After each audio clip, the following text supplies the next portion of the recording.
जय भीम, जय संविधान, जय भारत। नमस्कार साथियों, मैं हूं अंशु गौतम। आप देख रहे हैं एंटी क्राइम न्यूज चैनल। आज की कहानी कुछ खास, कुछ महत्वपूर्ण होगी, कुछ अहम मुद्दे की होगी, कुछ आपके महत्वपूर्ण अधिकार की होगी। वो आपका अधिकार है SC/ST एक्ट, एक ऐसा कानूनी अधिकार जिसे आज कमजोर करने में हमारे न्यायिक अधिकारी, जो कुछ मनुवादी विचारधारा के लोग हैं, लगे हुए हैं। आखिर हमारे वंचित समाज को इस अधिकार से, इस न्याय से वंचित किया जा सके, क्या है उनकी रणनीति, क्यों वो इसे कमजोर करने में लगे हुए हैं, हम जानेंगे जय भगवान जाटव जी से, जो एक ऐसी शख्सियत, जो एक ऐसे बहुजन समाज से भी हमारे नायक नेता रहे, मानवर कांसीराम साहब, जिनके साथ में अपना योगदान देने वाले, उनके साथ में अपना सारा जीवन समर्पित करने वाले वो शख्सियत। आज हम उन्हीं से जानकारी करेंगे जो हमारे साथ आज SC/ST एक्ट विशेषज्ञ के रूप में मौजूद हैं। हम उन्हीं से कुछ खास बातचीत के साथ में कुछ खास जानकारी अर्जित करते हैं। आखिर क्यों अपराधी बच जाते हैं इस एक्ट से, क्यों घूम रहे हैं सरेआम अपराधी, क्यों नहीं होती हैं सजाएं, आखिर क्यों पीड़ित को खटखटाना पड़ता है बार बार दरवाजा, क्या वो कारण है। आप देख रहे हैं एंटी क्राइम न्यूज चैनल, तो बने रहिएगा मेरे साथ। आज हमको एक नई सोच, नई जागरूकता, नई समझ जरूर देगी। वो कहानी हमारी शुरुआत होगी SC/ST एक्ट से, और वो शख्सियत है हमारे साथ जय भगवान जाटव जी, जो कि मानवर कांसीराम साहब जी के साथ में, जिन्होंने अपना सारा जीवन समर्पित कर दिया कांसीराम की तरह ही। तो हम आज उन्हीं से जानने की कोशिश करते हैं क्यों इस एक्ट को इतना कमजोर साबित कर दिया जाता है कि पीड़ित को और उस वंचित को न्याय नहीं मिल पाता है, उसे हमारे न्यायिक अधिकारी झूठा साबित कर देते हैं। ऐसा क्यों करते हैं, इन सारी बातों की जानकारी हम विस्तार से जानेंगे जय भगवान जाटव जी से। जय भीम साथियों, हमारे साथ में एंटी क्राइम न्यूज चैनल पर जय भगवान जाटव जी हैं। SC/ST एक्ट पे बात करेंगे। SC/ST एक्ट को क्यों गंभीरता से नहीं लिया जा रहा है, और इतना पावरफुल एक्ट है, उसके बावजूद जो लोग जाति सूचक शब्दों का इस्तेमाल करते हैं, और गंभीर यहाँ तक मर्डर भी हो जाते हैं, बहुत कुछ हो जाता है, और अपराधियों को सजा नहीं होती, जबकि SC/ST एक्ट के अंदर ऐसा नहीं है। आइए पूरे जो नॉलेज है जय भगवान जाटव जी से जानते हैं इस विषय में। जी sir. Anti crime news channel sir. Anti crime news channel का स्वागत करता हूँ कि मेरे विचार जानने के लिए आपने मेरे को अपने विचार देने के लिए कहा। मैं इसमें संबंध में आपको बताना चाहता हूँ कि इस देश में अदालतों में कौन बैठे हैं, जजेस कौन हैं। 90% वही लोग हैं, 90% से भी ज़्यादा वही लोग हैं जो अत्याचार करते हैं, जिनका समाज अत्याचार करता है। तो उन लोगों ने अत्याचार की हदें पार कर दी हैं और उनके खिलाफ कोई कार्रवाई होती नहीं है, क्योंकि चाचा भतीजे सारे एक हो जाते हैं। जज भी उनके चाचा हैं, भतीजे उनके क्राइम कर रहे हैं, हमारी बहन बेटियों की इज्जत लूट लेते हैं, और लूट रहे इज्जत ही लूटनानी, सामूहिक बलात्कार और सब तरह का अत्याचार करने के बाद में उसको किस तरह का हुआ था। मनीषा का जो हाथरस का केंद्र हुआ वो सबने देखा, सबको पता है किस तरह का जुल्म जाती उनके साथ हुआ। तो ऐसे कांड खैरलान जी हुआ, खैरलान जी में क्या हुआ, वहाँ पर सारे घर जला दिए, बलात्कार हुए, लड़कियों के घर भी जलाए, मर्डर भी हुए, लेकिन किसी भी केस में कोई सजा हो रही, हाई कोर्ट में जाते के साथ सब छोड़ दिया। आपको याद होगा बाथम बिहार का केस का फैसला आया है, उसमें 56 आदमी जो बंद चल रहे थे, जिसमें 54 आदमी मारे गए थे बिहार में बाथम में, वो सारे के सारे बाइज्जत हाई कोर्ट ने बरी कर दिए। इन लोगों को शर्म नहीं लगती? ये जज है या कसाई हैं, जिन लोगों को इनको जरा भी डर शर्म नहीं लगती। यदि मान लिया ये कोई ये कहते हैं कि सबूत नहीं थे, सभी सबूत नहीं तो CBI को केस दो, सबूत नहीं है तो दोबारा री इन्वेस्टिगेट करने के लिए केस दो। किसी भी अदालत ने आज कोई भी केस वापस कोर्ट को वापस भेजा है कि दोबारा से उसकी जांच पड़ताल होनी चाहिए? ये सब लोग बेईमान हैं, जुल्मी भी वही है, फैसला भी वही देते हैं, तो सजा कौन देगा? उन लोगों को सजा कौन देगा जो जुल्म करने वाले हैं, और उनके चाचा बाप दादे भतीजे जो भी उनके ही रिश्तेदार सारे जज बैठे हैं, जुल्म भी वही करे, फैसला भी वही करे। अरे बराबर का हक क्यों नहीं देते? उसके अंतर्गत जितने भी कोर्ट हैं उनके अंदर सभी समाज के आदमी क्यों नहीं आ सकते? 1919 में अंग्रेजों ने बैन लगा दिया था कि ये जितने भी ब्राह्मण लोग हैं ये न्यायिक चरित्र वाले नहीं हैं, इनको न्याय देने की प्रवृत्ति इनमें ठीक नहीं है, ये भेदभाव करते हैं और ये जजमेंट पूरा सही नहीं देते, इसलिए इनको कभी भी न्यायिक मजिस्ट्रेट नहीं बनाना चाहिए। न्यायिक अधिकारी नीचे से ऊपर तक किसी भी लेवल पे इनको नहीं बनाना चाहिए। ये अंग्रेज सरकार ने उस समय देख लिया था कि ये लोग किस तरह के लोग, इनकी मनोवृत्ति क्या है। इन्होंने जिस तरह के कानून बनाए हुए थे पहले से ही कि भाई ब्राह्मण किसी को कोई अत्याचार करे तो उसे कोई सजा नहीं, और नीचे का कोई आदमी ब्राह्मण के साथ अत्याचार कर दे तो उसको तो सीधे मौत की सजा। ये कहाँ का, ये न्याय होता है क्या? आदमी आदमी है, जिंदा है। ये तो अंग्रेजों की मेहरबानी है, जबकि उन्होंने इस देश में एक सा व्यवहार करने की कोशिश की। जो यहाँ के उल्टे सीधे नियम थे, चाहे वो सती प्रथा थी, चाहे हमारी बहन बेटियों की शादी हो तो भी वो ब्राह्मण के घर या राजपूत के घर 3 दिन बिताने के लिए जाती थी। शादी हमारी हो रही है, बीवी हमारी है, जाएगी वो पहली रात ही जाएगी वो ब्राह्मण के घर, राजपूत के घर क्यों जाएगी? जी सर, मैं एक सवाल और करना चाहूंगा, क्या रूढ़िवादी परंपराएं इन्हीं कहा जाता है? रूढ़िवादी परंपरा आज भी कई जगह लागू है जी, आज भी उस तरह का माहौल कई जगह है। बिल्कुल है। और ये देश में की जो सरकारें हैं ये बेईमान और भ्रष्ट। तो क्या ऐसे लोगों को सजा नहीं दी जा सकती? कानूनी स्तर पर, संवैधानिक स्तर पर उन्हें जेल नहीं भेजा जा सकता? संविधान में सब कुछ है। संविधान में हर आदमी समान है, सबको सजा का बराबर का प्रावधान है कि जिसने जुल्म किया है, चाहे वो किसी जाति धर्म का हो, सबको उसी तरह की सजा मिलेगी। बात SC/ST एक्ट की कर रहे थे सर जी। SC/ST एक्ट तो के अंतर्गत तो इन्हें लंबी गहरी सजा न्याय नहीं मिलता था और ये जुल्म जाति बढ़ रही थी, उनको सारे जज एक तरफा फैसले दे रहे थे। उस समय ये 1989 में कांग्रेस की सरकार थी, राजीव गांधी प्रधानमंत्री थे, तब ये एट्रोसिटीज एक्ट, ये है दी schedule caste schedule tribe prevention of atrocities act, ये लाया गया था। और इसमें बताया गया था, इसमें कई बार संशोधन हुए हैं, क्योंकि कई बार बीच में ऐसे ऐसे केस आए कि हमारा कोई आदमी नौजवान है, उसको पकड़ करके बैठा करके उसके मुंह में पेशाब किया या टट्टी डाल, आए दिन हो रही सर ऐसी घटनाएं, तो ऐसी घटनाएं आज भी हो रही। लेकिन पुलिस वाले इतने हरामखोर बदमाश है इस देश के, उन्हीं के सब रिश्तेदार हैं, वो इस तरह के पुलिस वाले बेईमान हरामखोर बदमाश लोग भर्ती होते हैं पुलिस में जाकर के, जो कि इस तरह के एट्रोसिटीज करते हैं। उनके ऊपर कोई कानून लागू नहीं होता। जबकि एट्रोसिटीज एक्ट में मैं भी कमेटी का मेंबर रहा हूँ और मैंने ये सब सुधार किया कि यदि पुलिस वाला भी कोई FIR दर्ज ना करे या कोई एट्रोसिटीज करे, उसके ऊपर भी वही धाराएं लगेगी एट्रोसिटीज एक्ट की, जो कि अन्य समाज के लिए लगती है। लेकिन आज तक किसी पुलिस वाले के खिलाफ कोई धारा लगी है? कभी कोई को जेल भेजा है? जबकि आए दिन पुलिस भी उस तरह की जुर्म जाती करती है जो कि दूसरे करते हैं, और पुलिस बल्कि ज्यादा करती है या वर्दी की आड़ में करती है। इसलिए क्योंकि उसके खिलाफ कोई गवाह वो नहीं होते, इसलिए उसको कोई सजा नहीं मिलती। तो ना तो कोई, अब ये बताइए हमारा गरीब आदमी जिसको 2 टाइम के खाने की रोटी भी बहुत नहीं है, उसकी बहन बेटी की इज्जत लूट ले, जला दे, मार दे, उसके गवाह कौन मिलेगा?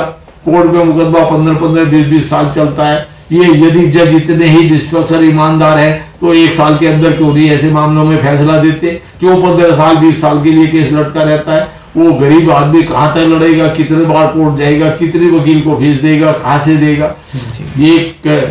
एक जज आए थे, एक सुप्रीम कोर्ट की ज्ञान सुधा मिश्रा जज थी, जब ये लड़की का ये केस आया था जो काफी हंगामा हुआ, क्या नाम था इसका, वो मनीष,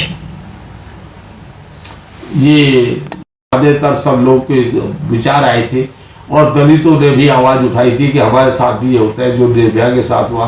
तो निर्भया के तो 4 आदमियों को फांसी दे दी, पर निर्भया से भी भयंकर कांड हमारे लोगों के साथ हुए हैं। आज तक पूरे देश में किसी को फांसी दी गई है? फांसी आज तक आजीवन कारावास दिया गया? किसी के मकान जमीन कोई कुड़क हुई है? कुछ नहीं हुआ। ये सब इस देश में जो मुट्ठी भर लोग हैं वही लोग अन्याय करते हैं, उन्हीं के आदमी अन्याय करते हैं, वही उनके चाचा बाप दादे रिश्तेदार ही जज बने हुए हैं, वही फैसला सुनाते हैं। तो वो अपने आदमी को कैसे न्याय देंगे? जी, हमारे लोगों को पहली बात तो दाल रोटी से ऊपर नहीं उठ पाते। यदि कोई छोटा मोटा कामयाब हो भी गया, कोई व्यक्ति पूरे जीवन के संघर्ष से कई पीढ़ियों में एक व्यक्ति कामयाब हो गया, तो षड्यंत्रकारी योजना, ये मनुवादी सिस्टम, वर्ण व्यवस्था के लोग उसको चारों ओर से एक माहौल सा रच के उसको बर्बाद और कमजोर करने में लगे रहते हैं और झूठे आरोपों के अंतर्गत उस पर फर्जी मुकदमे तक कायम कर देते हैं और उसके हक अधिकारों को खत्म कर देते हैं। उस पर भी SC/ST एक्ट लागू नहीं होता। देखिए, ये सब पुलिस की बेईमानी है। मैंने बताया ना, पुलिस का भ्रष्टाचार चरम सीमा पर है। यदि इस देश की पुलिस ठीक हो जाए, ये देश 50% एकदम बिल्कुल ठीक चलने लगेगा। इस देश को बर्बाद करने वाले आदमी यदि कोई है तो पुलिस है। इस देश में जितनी चोरी डकैती होती है वो सब पुलिस वालों की नजरों में, पुलिस वालों के इशारों पे, पुलिस वालों के तरीके से, उन्हीं की देख रेख में सारा का सारा होता है। इस देश में अफीम चरस कहाँ से आ रही है? अफीम चरस यदि अफगानिस्तान से आ रही है तो कौन लोग ला रहे हैं? किसके द्वारा आ रही है? किन रस्तों से आ रही है? क्या ये सरकार को पता नहीं? बॉर्डर पर सब लोग इस तरह का सारा माल भेजे। उदाहरण के लिए ये जो नकली हथियार है, जितने भी बाहर से हथियार पाए जाते हैं, चाहे वो LMG हो या दूसरे हथियार है, वे हथियार कहाँ से आते हैं? सब विदेशों से आते हैं। कहाँ से आते हैं? कोई हवाई जहाज से उड़कर तो आ नहीं जाते। वे सारे के सारे पैदल बॉर्डर से, वो सब लोग बॉर्डरों से, सब लोग बॉर्डर या उसके आसपास कैसे क्रॉस हो जाते हैं इतनी गंभीर सुरक्षा के बाद। तो इस देश में भ्रष्टाचारी कौन? हमारे लोग तो ना तो मिलिट्री में है, ना कोई बड़े पदों पर है। वही लोग जो इस देश को बर्बाद कर रहे हैं। एक मिनट सर, मैं जो आपको बात कर रहा था, ये बात मेरी थी कि जो बॉर्डर के ऊपर लोग लगे हैं, या देश के, चाहे नेपाल बॉर्डर हो, चाहे वो पाकिस्तान का बॉर्डर हो, या चाइना का बॉर्डर हो, या किसी का भी है, कौन आदमी है वहां पर ड्यूटी के ऊपर? कोई आदमी दलित है? जितने भी आदमी लेते हैं मिलिट्री में, तो हमारे आदमी को लिया ही नहीं जाता, किसी भी दलित को, किसी आदिवासी को। सब लोग उन्हीं के लोग हैं और वो लोग ही सारा माल निकलवा के देश में आते हैं। जो भी वो सब पुलिस के हो, चाहे वो मिलिट्री के आदमी हो, जो भी हो, वही लोगों के द्वारा माल सारा अंदर आता है। चाहे लीगल इलीगल जितना भी अफीम चरस आ जाए, चाहे वो हथियार आ जाए, चाहे और कुछ भी सामान आता हो, जितनी भी स्मगलिंग होती है वो सारी की सारी उन्हीं लोगों के द्वारा यहाँ पर देश में भेज जाती है। वो सब मिले हुए हैं। नेपाल बॉर्डर से कितना माल आता है, कितना जाता है, सब का सब जो 420 है सब इन्हीं के द्वारा होती है। उसमें हमारा आदमी नहीं है। मिलिट्री में दलितों को क्यों नहीं लेते? आपको मैं बता दूं, इस देश में यदि सही, इस देश में ईमानदार, मेहनती और कर्मठ है, वो आदमी इस देश का दलित है, बहुजन समाज का आदमी है और वो बड़ी ईमानदारी से काम करना चाहता है। इस देश में व्यवस्था ऐसी बना दी है कि इन लोगों को नहीं लेना है।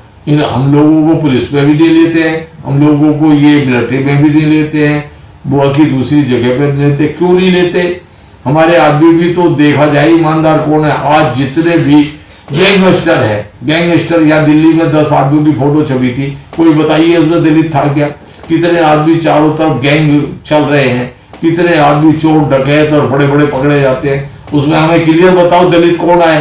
दलित आपको दिखाई नहीं देगा। जो भी आदमी जितने मिलते हैं वो सब इन्हीं के समाज के आदमी हैं और यही देश में उद्यम मचा रहे हैं। इन लोगों की मनोवृत्ति कभी ठीक रही ना है और मुझे नहीं लगता इसमें कुछ सुधार आएगा, क्योंकि सरकार जब तक इनकी रहेगी, इनके आदमियों को बचाती रहेगी और ये उल्टे सीधे धंधे सारे होते रहेंगे।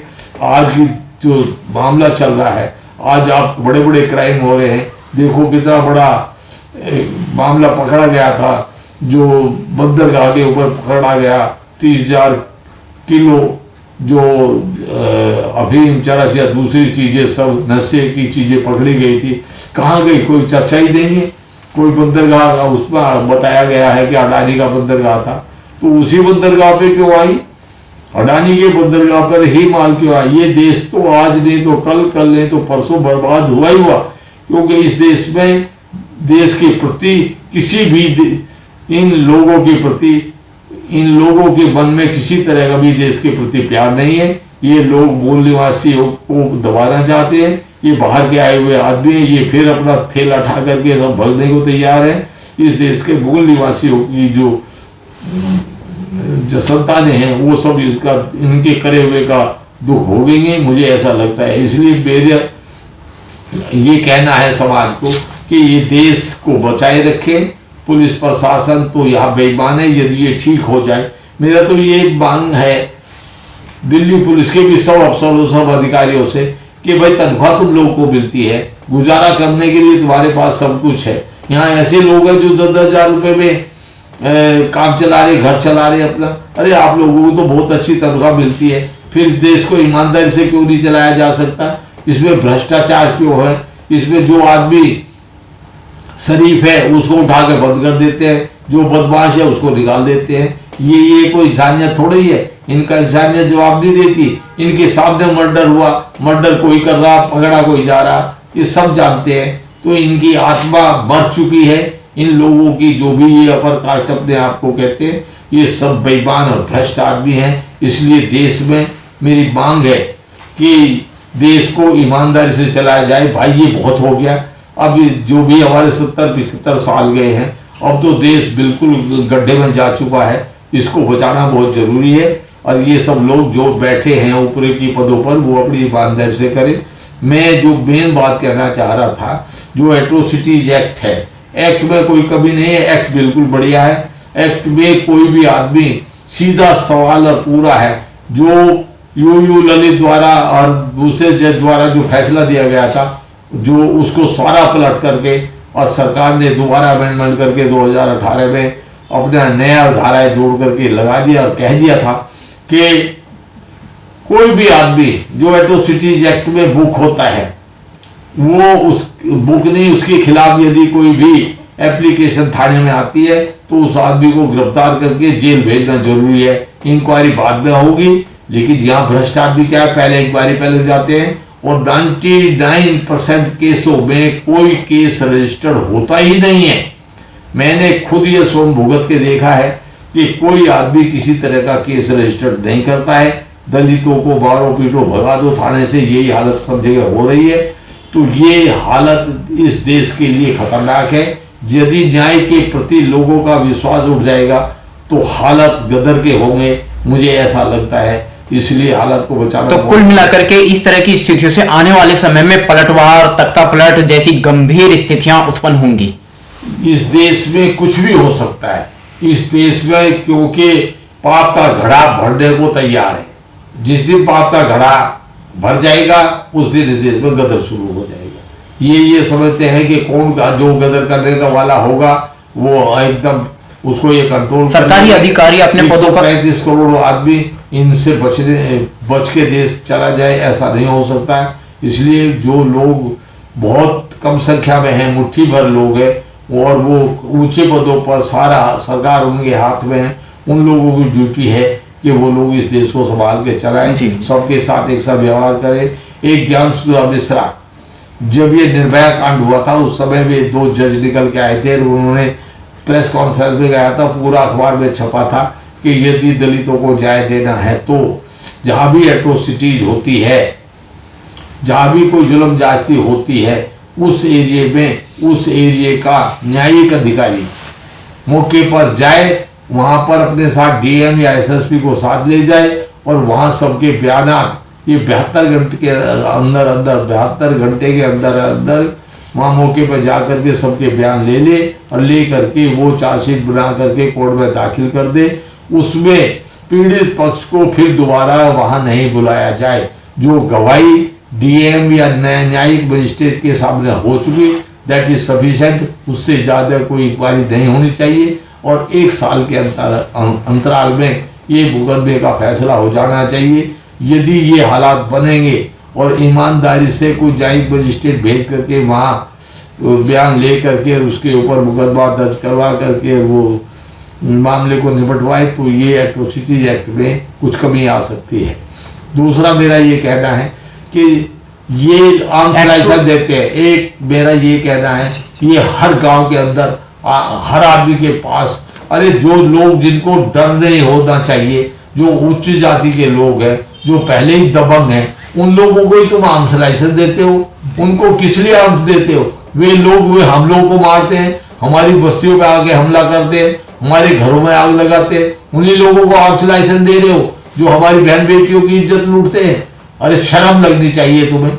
यदि तुम्हारे अंदर जरा भी गरीबों के प्रति स्नेह है और इस एक्ट को तुम ये मानते हो कि ये गरीबों के लिए सही है, तो मेरी मांग है, सरकार से मांग है कि हमारे हर दलित भाई को, हर पिछड़ी जाति के भाई को, हर गांव में जो भी गरीब है, दलित वर्ग के भाई हैं, उन लोगों को भी कम से कम 5-7 आर्म्स लाइसेंस, उनको भी हर गांव में, हर गांव के हिसाब से आर्म्स लाइसेंस दिए जाए और उसका 90% भुगतान सरकार अपने शुल्क फंड से करे। हमें कोई ऐतराज नहीं है। यदि हर गांव में 5-7-10 आदमियों के पास में आर्म्स लाइसेंस होंगे तो दूसरा पक्ष जो लोग अत्याचारी है, वे लोग अत्याचार करने से 10 बार डरेंगे और उनको होगा कि जो तुम किसी बहन बेटी की इज्जत लूटने जा रहे हो या घर में आग लगाने जा रहे हो या उनके साथ जुल्म जांची करने जा रहे हो, तो वे लोग अपने बचाव में गोली भी चला सकते हैं और तुम मारे भी जा सकते हो। तो यदि ये हालत पैदा हो जाए तो फिर कोई भी अत्याचार करने के लिए नहीं जाएगा। इसका मैं 4 बार चिट्ठी लिख चुका हूं सरकार को और आग्रह कर चुका हूं कि उन लोगों को तुम हम लोग को मारने के लिए हथियार देते हो, वे लोग उन हथियारों के बल पे हमारे साथ जुल्म जाती करते। अरे यदि यही है तो कम से कम हमारे लोगों को भी गांव-गांव में हथियार, 5-7 हथियार हर आदमी को जो भी लेना चाहे वो ले, 90% सरकार उसका पैसा दे और 10% कैंडिडेट जो हथियार ले रहा है वो अपने पास से दे।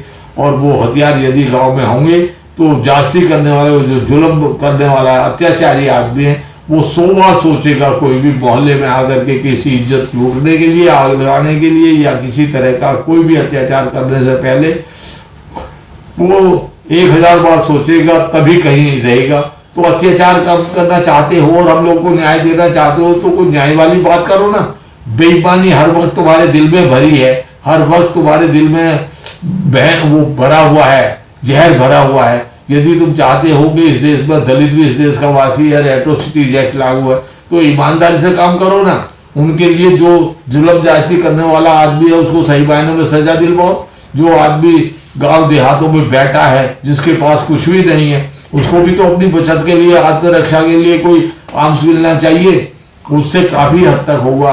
ऐसी बहुत सी बातें हैं जिनके ऊपर जो एट्रोसिटीज हो रही हैं वो एट्रोसिटीज कम हो सकती हैं। मैं यही मांग करता हूं सरकार से कि सरकार देश को बचाए, इस देश में निष्पक्ष भावना से काम करे। जो दिल में अपने जहर लिए बैठे हैं वो ये जहर कल को इन्हीं पे चढ़ेगा, यही लोग इनका शिकार बनेंगे। हम लोगों के पास है क्या जो जाएगा? हम लोग तो निहत्ते तब भी थे, आज भी हैं, लेकिन जब मरेंगे तो एक आदमी 10-10 आदमी को मार के मरेगा, इससे पहले नहीं मरेगा। ये हम भी बता देना चाहते हैं। हम लोग अब तक बहुत सहन किए, हजारों साल से हम लोगों ने जुल्म जाती सही है, अब हम नहीं सहेंगे। अब हमारा नौजवान जो पहले मनोबल टूटा हुआ था, अब हमारे नौजवान का मनोबल टूटा हुआ नहीं है।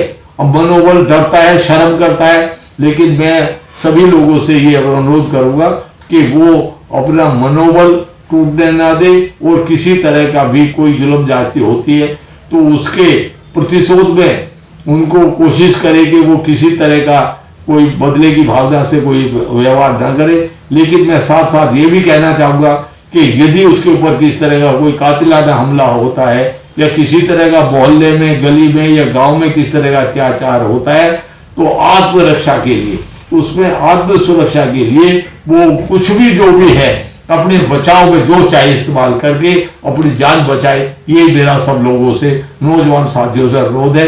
लेकिन पहल कभी ना करे, ये भी मेरा लोगों से आग्रह है। लेकिन यदि हमला होता है तो बर्दाश्त भी ना करे, ये भी मेरा लोगों से अनुरोध है। धन्यवाद। जय भीम, जय भारत। जी, आत्मरक्षा और अंग्रेजी में कह देते हैं कि सेल्फ डिफेंस, और साथ में SC/ST एक्ट और उसकी पावर्स। सारी जानकारी आपको दी गई है इस वीडियो के अंतर्गत। वीडियो को ज्यादा से ज्यादा शेयर करें, वायरल करें। जय भीम, जय भारत, जय संविधान। आज की कहानी बस यहीं तक, फिर मिलती हूँ किसी खास कहानी में। यदि आपने मेरे चैनल को सब्सक्राइब नहीं किया है एंटी क्राइम न्यूज चैनल, तो प्लीज सब्सक्राइब करके बेल नोटिफिकेशन जरूर ऑन कर लें, जिससे कि आने वाली हमारी सारी वीडियोज की नोटिफिकेशन आप तक पहुंच सके। जय भीम, जय संविधान।